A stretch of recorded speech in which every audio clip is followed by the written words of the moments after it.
Salut à tous, aujourd'hui épisode numéro 960 de l'After Zap Image. On débute avec le programme du jour. On joue la deuxième journée des éliminatoires au Mondial 2022. On a un programme assez chargé pour cette journée de dimanche puisqu'on a 15 matchs. Vous faites un petit arrêt sur image pour découvrir l'ensemble de ces rencontres. À noter le déplacement de l'Espagne du côté de Tbilissi pour affronter la Géorgie. La Géorgie, sélection de Willy Sagnol. On rappelle que l'Espagne a mal débuté avec un match nul face à la Grèce 1 partout. L'Allemagne sera du côté de la Roumanie. L'Italie sera en Bulgarie. Et puis aussi, évidemment, le match de l'équipe de France. Les Bleus joueront à 15h du côté de Nur-Sultan, la capitale du Kazakhstan. Match à 15h puisqu'il y a un gros décalage horaire entre la France et le Kazakhstan. Et ce match aussi, une petite précision importante, il se jouera sur un terrain synthétique. Donc voilà, pour l'équipe de France, ça sera pas un avantage puisque la sélection kazakh a l'habitude évidemment de jouer sur ce genre de terrain. C'est pas le cas évidemment pour l'équipe de France.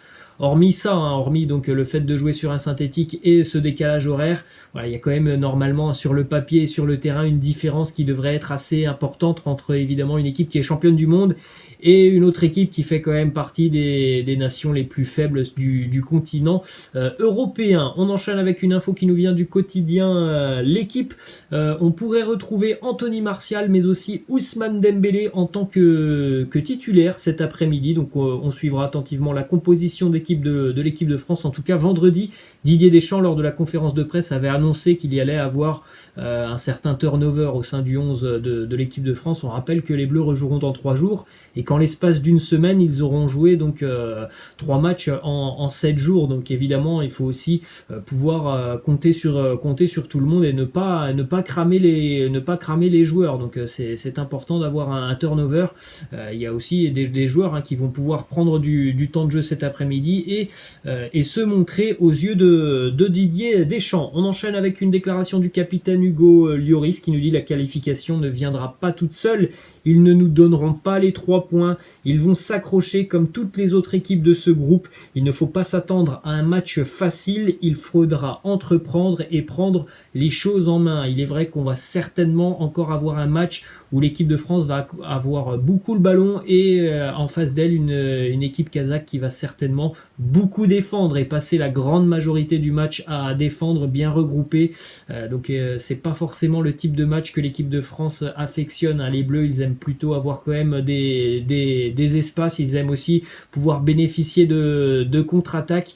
Bon, ça sera certainement pas le cas cet après-midi. Les Bleus vont évidemment avoir le ballon et il va falloir donc très rapidement inquiéter cette défense kazakh pour marquer le premier but. C'est toujours le plus important dans ce genre de match qui sont totalement déséquilibrés. On enchaîne avec une petite info qui concerne Hugo Lloris, mais aussi toute la génération de gardiens de l'équipe de France. Steve Mandanda envisage de prendre sa retraite internationale après l'Euro.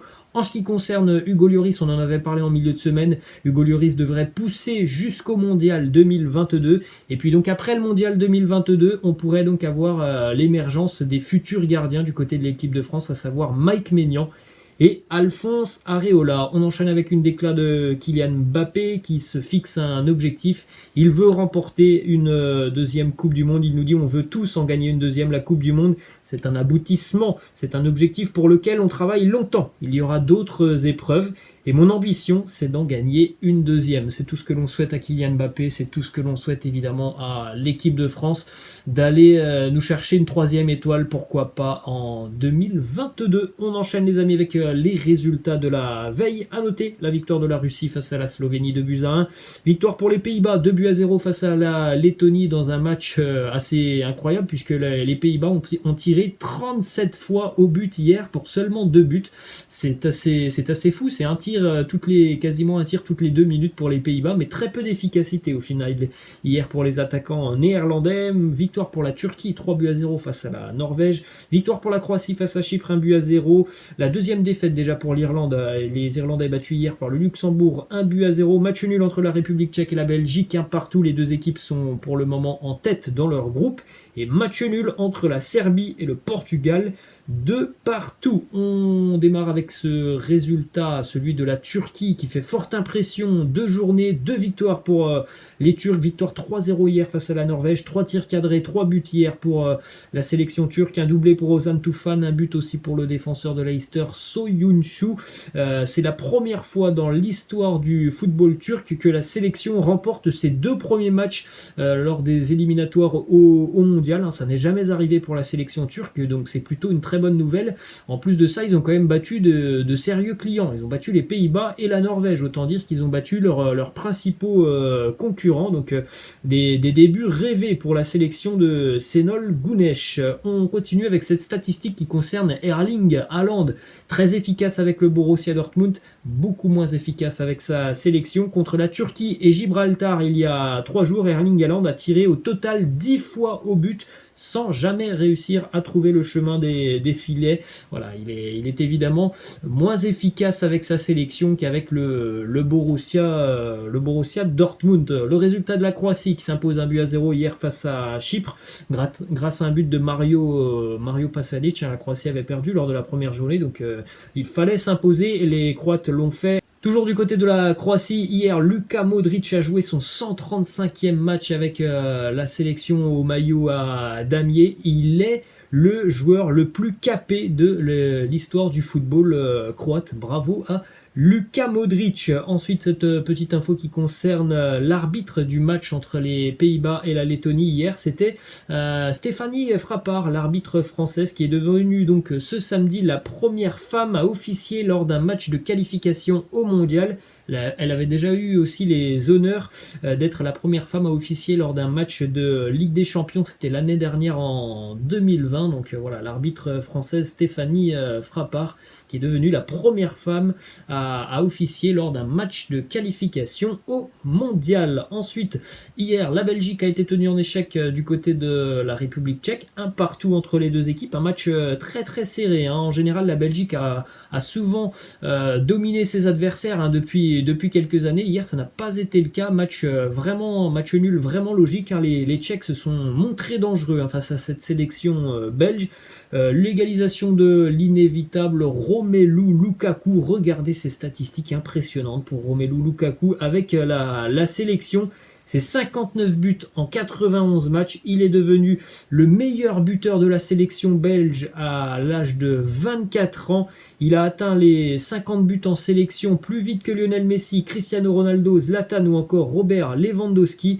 Il a inscrit 36 buts sur ses 31 derniers matchs et il a marqué lors de ses 10 derniers matchs, toutes compétitions confondues, donc que ça soit éliminatoire du mondial, éliminatoire de l'Euro depuis 2019. Des statistiques totalement folles quand même pour Romelu Lukaku. On enchaîne avec le résultat du Portugal, tenu en échec hier du côté de Belgrade par la Serbie 2-2. Première mi-temps où les Portugais se sont montrés vraiment réalistes avec 2 tirs cadrés au final sur le match, les 2 qui terminent au fond, doublé pour Diogo Jota. Et puis la seconde mi-temps beaucoup plus compliquée pour les Portugais, vraiment mis en danger par cette sélection serbe qui a d'ailleurs marqué le premier but au bout de 30 secondes en seconde mi-temps par Aleksandar Mitrovic. Filip Kostic a égalisé pour la Serbie qui va terminer cette rencontre en toute fin de match à 10-11. Un bon match aussi pour l'ancien Marseillais Nemanja Radonjic qui a délivré 2 passes décisives. Hier, Diogo Jota s'est montré une nouvelle fois décisif. Il déçoit rarement lorsqu'il est titulaire avec la Seleção, puisque Diogo Jota, il a joué 4 matchs avec le Portugal en tant que titulaire. Il a été décisif à 7 reprises. Un but face à la Croatie, un doublé et une passe D face à la Suède, une autre passe D face à la Croatie et le doublé hier face à la Serbie. Des statistiques là aussi très impressionnantes pour un joueur qui n'est pas toujours titulaire avec le Portugal, mais en tout cas, lorsque Fernando Santos fait appel à lui, eh bien, il se montre très régulièrement décisif. Un petit record aussi du côté de la sélection serbe. Hier, Aleksandar Mitrovic, l'attaquant de Fulham, a marqué et il a marqué son 39e but pour la sélection. Lui aussi devient le meilleur buteur de sa sélection. Du côté de Cristiano Ronaldo, hier, Cristiano Ronaldo, on ne l'a pas beaucoup vu pendant ce match. Il n'a inscrit qu'un seul but lors de ses 7 derniers matchs avec le Portugal, après pourtant avoir marqué 13 fois lors de ses 7 rencontres précédentes. Donc il a un petit coup de mou, Cristiano Ronaldo, avec la sélection. Et en plus de ça, Et en toute fin de match hier, il y avait 3 minutes de temps additionnel, on joue la 93e minute. Cristiano Ronaldo pense donner la victoire au Portugal sur une très très belle ouverture. Il va nous faire une belle reprise de volée. Et vous voyez cette image arrêtée où le défenseur serbe va sortir le ballon. Et pourtant, voilà, vous le voyez sur cette image. Même moi, je l'ai vu à la télé. Le ballon, on l'a tous vu, il est rentré ce ballon. Problème, l'arbitre, lui, n'a pas vu la même chose que nous, puisque le but n'a pas été accordé. Et on rappelle quand même que lors de ces matchs des éliminatoires au Mondial 2022, il n'y a pas de VAR.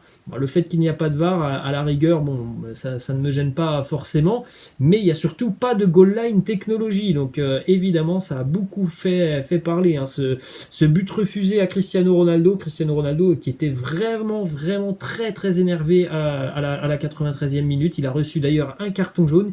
Il a quitté le terrain avant la fin du match et il a aussi jeté son brassard de capitaine par terre. Il était complètement excédé après ce but refusé injustement. CR7, c'est bien normal parce que ça aurait permis quand même aux Portugais de prendre 2 points de plus hier et malheureusement, voilà, c'est une grossière erreur de l'arbitre qui coûte 2 points à la sélection portugaise. On enchaîne du côté de l'Espagne avec cette info. Nabil Fekir pourrait quitter le Betis Séville cet été. Plusieurs clubs se montrent déjà intéressés, et notamment Arsenal et le FC Barcelone qui restent attentifs à la situation de Nabil Fekir. Seul petit problème, la clause libératoire posée par le Betis Séville, clause libératoire de 90 millions d'euros pour Nabil Fekir. Du côté du Barça, le petit message envoyé par Miralem Pjanic à son entraîneur Ronald Koeman, il nous dit: je demande à Koeman de me laisser 2 ou 3 matchs. Il est vrai que malheureusement Miralem Pjanic, il a très peu de temps de jeu avec le Barça. Toute compétition confondue, c'est seulement 13 titularisations pour le Bosnien, donc c'est une arrivée du côté de Barcelone assez compliquée pour lui. Ensuite, une déclaration d'un joueur du Barça, à savoir Jean-Claire Todibo, qui nous parle de son expérience au Barça. Il nous dit: c'est naze d'aller à Barcelone et de ne pas jouer. Je préfère porter le maillot de Sedan et jouer plutôt qu'aller à Barcelone et ne pas jouer. Déjà que tu essuies beaucoup moins de critiques à Sedan. Bon, ça va certainement pas faire plaisir aux dirigeants catalans, cette déclaration de Jean-Claire Todibo. Ensuite, du côté de l'Olympique de Marseille, ça concerne aussi l'Inter de Milan. C'est un joueur qui est pisté par Jorge Sampaoli. Arturo Vidal, son agent, s'est exprimé. Il nous dit: l'avenir d'Arturo est à Milan. La seule idée qui lui passe par la tête est de gagner le Scudetto et d'essayer de gagner la Champions League la saison prochaine avec l'Inter. On poursuit du côté du Stade Rennais avec une déclaration du feu follet, l'ailier breton Jérémy Doku, qui nous dit: quand j'étais petit, on me disait que je driblais trop, on me demandait d'arrêter, mais j'ai continué. C'est un conseil que je donne aux jeunes dribbleurs: continuez à le faire, même si vous n'y arrivez pas tout de suite. Ne vous cachez pas. C'est très bien de dribbler, mais il faut le faire aussi avec parcimonie. Jérémy Doku, c'est un bon dribbleur. Je pense qu'il a aussi des axes de progression sur le terrain où il pourrait se perfectionner. C'est bien de dribbler, c'est aussi très bien de savoir donner le ballon au bon moment et de ne pas forcément aller s'encastrer dans la défense, parce qu'il y en a des ailiers qui veulent toujours faire les différences par leur dribble, et c'est pas toujours la bonne solution. On termine, les amis, cet After Zap Image du côté de Manchester City. Très bonne nouvelle pour les Sky Blues, puisque la prolongation de Kevin De Bruyne est en bonne voie. Ce n'est plus qu'une question de temps avant de voir l'international belge prolonger son contrat avec les Citizens. Voilà les amis, la fin de cet After Zap Image. J'espère que ça vous a plu. N'hésitez pas comme d'habitude à lâcher un petit pouce bleu. Je vous laisse et je vous dis à la prochaine. Ciao.